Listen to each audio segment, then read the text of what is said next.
kuamini. Aliambiwa Yesu amevuvuka, hata tulikuwa na yeye, lakini akawaambia mimi siwezi kuamini kabla sijamuona mimi. Lazima nimuone na macho yangu, lazima nione mapigo, lazima nione mahali anaposimama, lazima nione kila kitu ambacho kinadhihirisha na kudhibitisha ni yeye. Haleluya. Lakini tunapokuja katika maandiko, neno la Mungu inasema nini? Ile neno iliyo karibu na wewe. Je, wewe umehubiriwa kila wakati acha dhambi? Umehubiriwa kila wakati badilika, lakini hauamini, hautaki kutii sauti ya Mungu. Bwana anasema badilika.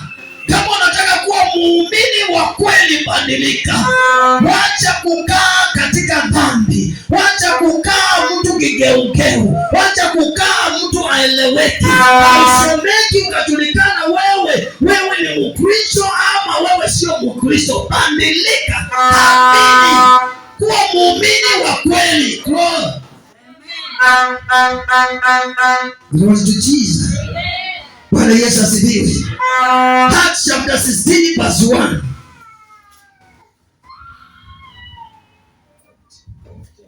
Matendo ya Mitume 16:1. Na mtu mwingine afungue 2 Corinthians chapter 6 verse 15.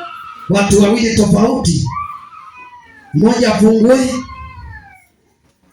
Matendo ya Mitume mlango wa 16 na mstari wa kwanza ama haya ya kwanza. Tusomee kama umefika hapo. Basi akafika Derbe na Listra. Na hapo palikuwa na mwanafunzi mmoja jina lake Timotheo. Kulikuwa na mwana nani huyo? Ni Paulo. Alipofika hapo kulikuwa na mwanafunzi mmoja jina lake nani? Timotheo. Mwana wa mwanamke Myahudi. Aliamini. Praise God. Lakini babaye alikuwa Myunani. Hallelujah. It talks about Timothy. Timothy alikuwa ni mwana wa mwanamke. Kwa nini anaitwa mwana wa mwanamke? Ni nini ambacho kinatambulishwa? Ya kuwa yeye alikuwa mwana ambaye mama yake alikuwa Myahudi, lakini baba yake alikuwa Myunani. Myunani ni Mgiriki, si ndio? Praise God. Hallelujah. Lakini maandiko yanasema alikuwa muumini, alikuwa mwanafunzi, lakini alikuwa mwana wa mwanamke mmoja muumini. Haleluya. Ambaye alikuwa anamwamini nani? Kristo. 2 Corinthians inasema nini? Hii inaongea tu juu ya muumini anayeamini. 2 Corinthians 6:15. Nilisema wafungue watu wawili, angekuwa mwingine amesoma.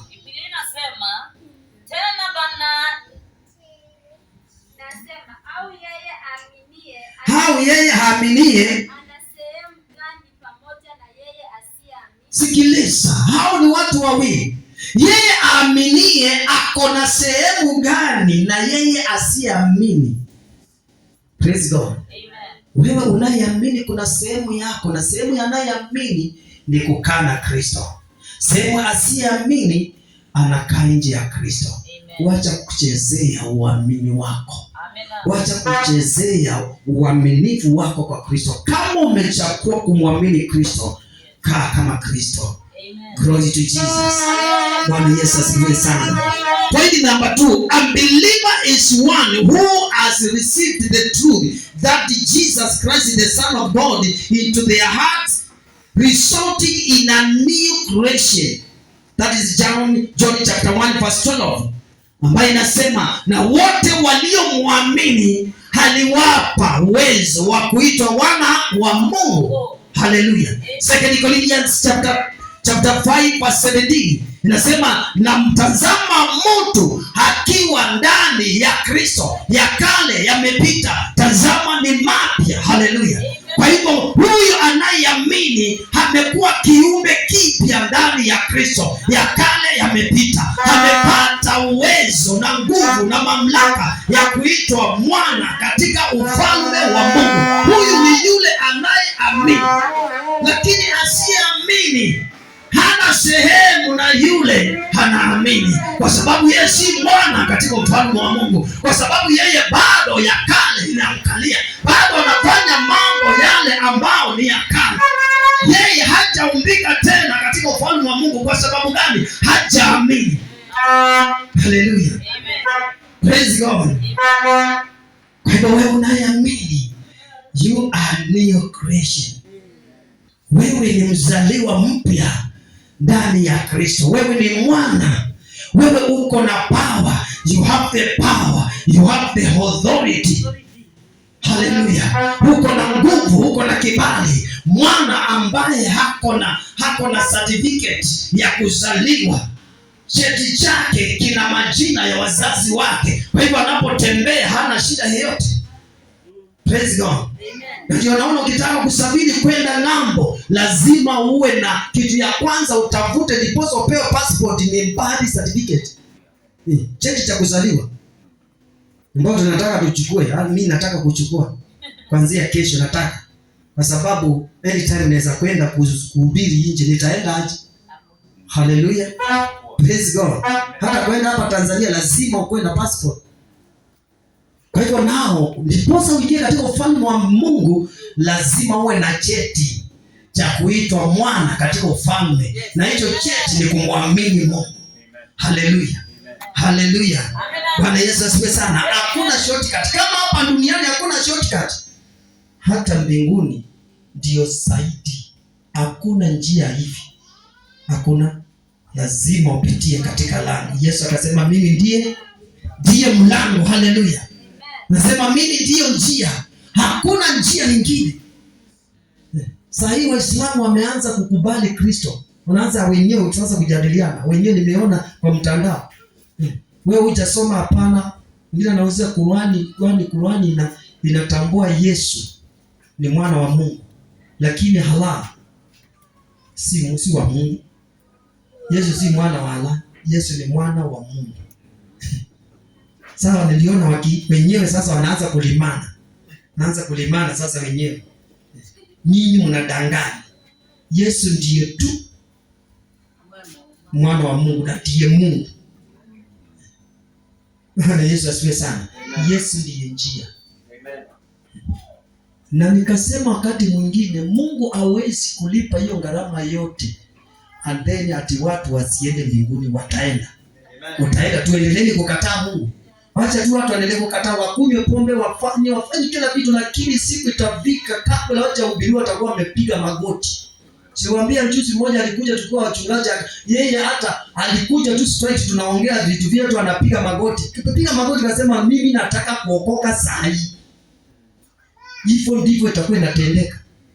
Itakuwa injili itapelekwa pale nje, watu wanakutana, apostle, mimi nataka kuokoka leo saa hii. Niombee wokovu.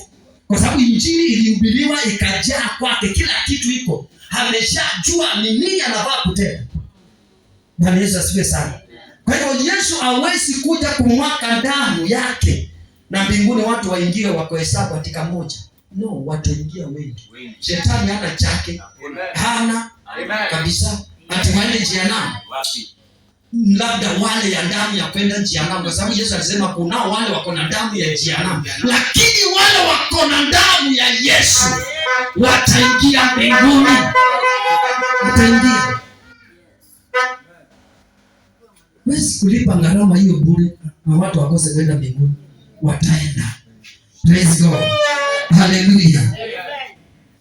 A believer does more than hear Jesus' words and accept what he said about God. A believer allows information to change him. That is John chapter 2, verse 23 na 24. Muumini ni yule anayekubaliana na ujumbe wa Yesu Kristo. Na anapokubaliana nao, basi information yote inayokuja anaikumbatia. Hana hasara. Hata muumini akishinda hapa, tushinde hapa tukihubiri, hauna hasara, kwa sababu kwako ni baraka. Muumini angalii saa, ni saa ngapi? Ndio naona hii saa tuwekaji betu. Maria leta hii saa, alikuwa wakati wote anaangalia, kaona hao watu anakuja kanisani saa 5. Ni mtoto wangu wa kiroho, namjua. Anakuja saa 5 lakini anataka kutoka kanisani. Akaona watu akatubariki na saa. Ni mzuri sana. Haleluya. Lakini Mungu naye akasema hii saa hamutanunua betri. Kwani hii saa hii betri yake ni pesa ngapi? Wewe niambie, kama unalipa umeme unamrumisha muziki hapo kwa nyumba, tumekanisa linaweza shindwa, lakini hata hatunanga haja na kwa sababu saa ni ya nini? Hatutaki mambo ya saa, sisi tunataka kuabudu Mungu. Haleluya. Praise God. Waumini wakiwa katika nyumba ya Mungu wako kwao, hata washinde wakae. Na ndio sababu tunawaambia toeni maziwa, tukunywe chai, hata mtoe mchele na nyama, tuwe tunakula kwa sababu tuko kwa baba yetu. Tukiwa kwa baba yetu tunakaa vile tunataka. Haleluya. Praise God. Wasichana wangu wakikuja kwangu kunitembelea, nasema tunaenda kwa baba yetu, tunakula. Baba lete chakula, ndani naanza kuhangaika niwalishe, kwa sababu watoto wako kwao, wanataka kula kwao, wanataka kukaa kwao. Haleluya. Sio mkiwa katika nyumba ya Mungu haraka niamini. Waumini wanakaa kwa Mungu wakiwa hawana haraka, kwa sababu wako kwa baba yao. Praise God. Bwana Yesu asifiwe. Amen. Kwa sababu wanataka Mungu awaongeleshe. Wakisikia wanataka ingine ikuje, tukule kwa sababu tumekuja kukula. Hawana haraka. Siku unakuta watu wana haraka, wanaangalia Masai. Hii saa kwani tunaenda saa ngapi? Na mkimaliza ibada watu haendi. Na hata wakienda wanakuta wanapiga maraundi hapa nje tu. Niache mtu wangu, niache, unaniona aje? Ni vizuri, lakini tukiwa kwa Mungu tukae kwa Mungu. Praise God. Amen. A true believer are those who hear the word of God, believe in their hearts, and recognize the value of the message to the extent that they take up their crosses to follow Jesus. Hallelujah. Wanaamini ujumbe na wanapokea na wanajitwika msalaba kumfuata Yesu. Haleluya. Kwa sababu mliacha nyumba zenu, mlijitwika msalaba, mkabeba watoto wenu, mkavaa vizuri, mkatembea na madaha kwa sababu mnajua mnaenda kwa baba. Haleluya. Mkabeba misalaba, mkuje kwa Mungu wenu, mfuate Kristo. Haleluya. Ukiamua kumfuata Kristo, kuwa tayari watu wakuseme. Paulo akanena, Yesu akanena. Praise God. Yesu akanena akasema, ukitaka kunifuata beba msalaba wako. Paulo akanena, ukitaka kumfuata Kristo kuwa tayari kuwa persecuted. Watu watakusurubisha kwa maneno, watakuongea. Watu wengi wamekataa kumfuata Yesu kwa sababu wanaona watu watawachekelea. Vijana wengi wamekataa Mungu, wamekataa kuokoka kwa sababu wanaona wakiokoka hawatashiriki ile mambo wanashiriki na wale wengine. Kwanza vijana ndio wako kwa shida, wanachekelea. Unaokoka, si ngojee uzee ukuje ndio uokoke. Nani akwambia utafika katika hiyo miaka? Nani amekwambia kesho utaamuka?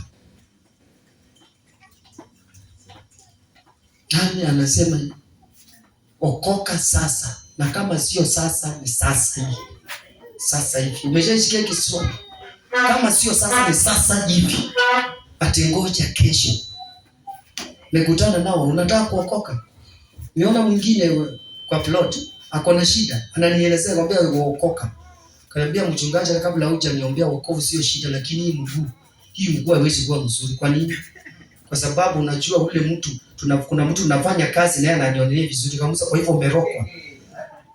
Kwa hivyo naamini umerokwa. Okay, basi amuka aende hospitali. Mimi na mimi siwezi, unajua watu wezi mimi labda apostle, kwa sababu unajua apostle yeye anaweza kukwambia wewe kama uokoki sasa uache kuliwewe, lakini mwambie wewe unataka kuokoka ni sawa, hakuna shida lakini mimi nitaomba. Funga macho, kaomba, kaambia Mungu, gusa hii moyo hii mtu, ondoa hiyo mawe, ondoa ndipoza siku nyingine nikikuje kubali Kristo. Mtu akona shida lakini hataki Mungu kabisa, hataki. Na kuna shida na ametembea tu mguu imetenguka mpaka imefura hivi, na anaamini ni uchawi. lakini hataki maombi. Na hata hospitali haendi sasa. Naona zoende hospitali sasa. Ananiambia na nitaenda kesho. Sasa wale vijana walikuwa na yeye wakachanganyikiwa, anambia wachaneni na yeye. Wokovu ni sasa. Okoka. Amen. Acha kusema ni kesho. Haujui kesho kama utaamka. Na je, kanisa likinyakuliwa saa hii? Wengine wanadanganya watu kwa mitandao. Kwanza sana, mwanamke ameingiliwa sana. Hata nyinyi wanawake mnavaa vipuri, wanawake mnavaa hata hizo pete mnavaa mkifanya harusi sijui nini. Ndio kuna vitu ambavyo shetani anatumia, lakini kama uko kwa Kristo, hata unaweza nunua hiyo pete ifae na ikose kufanya kitu kwa sababu wewe ni mwana wa Mungu. Kuna watu wengi wamekataliwa mbinguni kwa sababu sasa nikashindwa, kwani mbinguni nani ameenda mbinguni? Nani ambaye amekufa katika ulimwengu huu tunaishi tangu Yesu akue ameshaenda mbinguni? Unajua hiyo injili nimetafuta, kwa nini watu wanadanganya watu? Kama unataka kushauri mtu, tumshauri vizuri, lakini wacha kumdanganya. Nani ameshaenda mbinguni wapi? Na hata alikatazwa biati fulani, hata walisema anaitwa ule Shimbalonza, hata Shimbalonza alikataliwa kuingia mbinguni. Nani? Kwani Shimbalonza alikufa? Ni kwani mbinguni kuliingia nani? Bado wanalala. Bado siku ya hukumu haijafika. Sasa waliingia mbinguni wapi? Hakuna. Watu wanadanganya na watu wanashika hiyo mpaka wanaweka comment ndio. Wewe wanawake mnavaa vipuri, mnavaa sijui, mnavaa viatu vinaenda juu hivi, hiyo yote mnaenda njianamu sijui. Sasa nikashindwa. Mpaka mwingine akamuuliza, kwa hivyo hata sabuni tusioke na sabuni na tusijipake mafuta ile inaitwa remix. Kwa sababu hata ule mjinga anaona wewe unasema uko na Mungu lakini umechanganyikiwa. Mimi nikamwambia hata inaonekana hata chakula mtatuambia tusikule kwa sababu pia nayo ni mbaya. Na tutembee uchi kwa sababu vitu vyote sasa ni shetani. Shetani amepewa mamlaka mpaka ni kama akona factory zake za kutengeneza vitu. Hakuna shetani hata mmoja.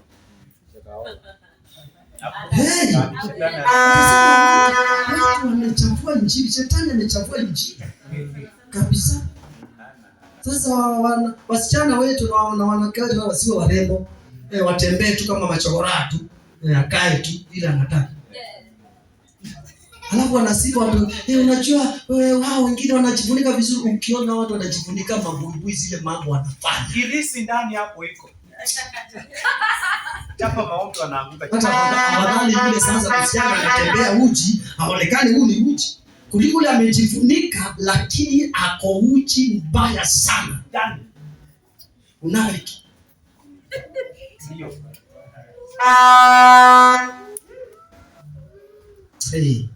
Pigia Yesu makofi. Tukae ndani ya Yesu. Tuenjoy maisha lakini katika hekima. Haleluya. Unapoona kununua vitu vya kujipondoa, jiadhari zingine ziko na chemicals. Haleluya. Amen. And then maintain your natural beauty. It is very important. Amen. Hiyo mikoroko imekorogwa na chemicals ambazo zinaweza kubadilisha sura yako ikae kama umechemshwa kama viazi. Umechemsha viazi kama hujachambua, ukiitoa unakuta uichemsha kabisa utakuta hata huwezi kuishika. Usijaribu. Be wise. Hallelujah. Bwana Yesu asifiwe sana. Bwana Yesu asifiwe church. Hallelujah. Katika kitabu ya Luke 9:23 andika wewe usome hiyo kitabu, mfuata Yesu. And then he said at verse 14, chapter 14, 26 to 33. That is the true believers. Those who hear the word of God, believe it in their hearts, and recognize the value of the message to the extent that they take up their crosses to follow Jesus. Nisema Luke chapter 9 verse 23, and then chapter 14, the same Luke, chapter verse 26 to 33. Number 5, disciples. Disciple is the one who actively pursues becoming like the one he or she admires. Praise God. Hallelujah.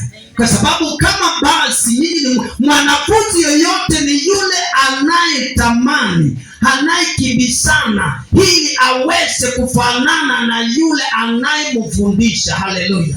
Na ndio nikasema basi waliweza kumfuata Yesu na wakatamani wakae kama yeye. Kwa sababu gani? Wao waliitwa wanafunzi wa Yesu. The disciples of Jesus were so committed to becoming like him that their detractors began calling them little Christs, all Christians. Watu walianza kuwaita kwa sababu ya tabia na mienendo yao, maneno yao, vile walianza. Hakika ikadhihirisha hawa ni wa Kristo, ni Christ wadogo. Haleluya! Wa Yesu wadogo, wa Kristo wadogo. Haleluya! Bwana Yesu asifiwe sana. So when we read Acts chapter 11 verse 26, tusomee hapo. They are calling them little Christs, all Christians. The word Christian. Na nilisoma hiyo maandiko. The word Christians ilianza katika kitabu cha Acts. Hakukuwa na Wakristo, lakini hao wanafunzi ndio walianza kuitwa Wakristo kwa sababu ya tabia za Kristo. Haleluya! Tutaitwa Wakristo kwa sababu ya tabia za Kikristo ndani yetu. Lakini kama hatuna tabia za Kristo, hatuwezi kuitwa Wakristo. Umefika hapo Acts chapter 11 verse 26. Nasema hata alipokwisha kumwona akamleta Antiokia. Ikawa kwa muda wa mwaka mzima wakakusanyika pamoja na kanisa na kuwafundisha watu wengi. Na wanafunzi waliitwa Wakristo kwanza hapo Antiokia. Waliitwa Wakristo kwanza kwa sababu gani? Tabia za Kristo. Haleluya! Bwana Yesu asifiwe sana. Kwa hivyo muumini ni yule ambaye ako na tabia za Kristo, na ndio sababu tunaitwa Wakristo. Our goal as believers is to be little Christ. Haleluya! Yes, sisi ni Wakristo wadogo kwa sababu Kristo ndio mkubwa. Praise God. And that's why we are called Christians. In our words, actions and value. Hawasi, maneno yetu yanayotoka kwa vinywa vyetu na matendo yetu na ile value tuko nayo. Value ni nini? Thamani. Haleluya! Pigieni mama makofi. Ama amekosea? Haleluya! Thamani ile uko nayo. Haleluya! Inakufanya uitwe nani? Mkristo. Haleluya! Yesu mdogo. Haleluya! Praise Jesus. Bwana Yesu asifiwe sana. Lakini katika hali yote nowadays, kwa sababu ya kutokuwa na hizo tabia, ulimwengu wa kisasa umedunisha Wakristo. The term Christian has lost most of its meaning in our secular world.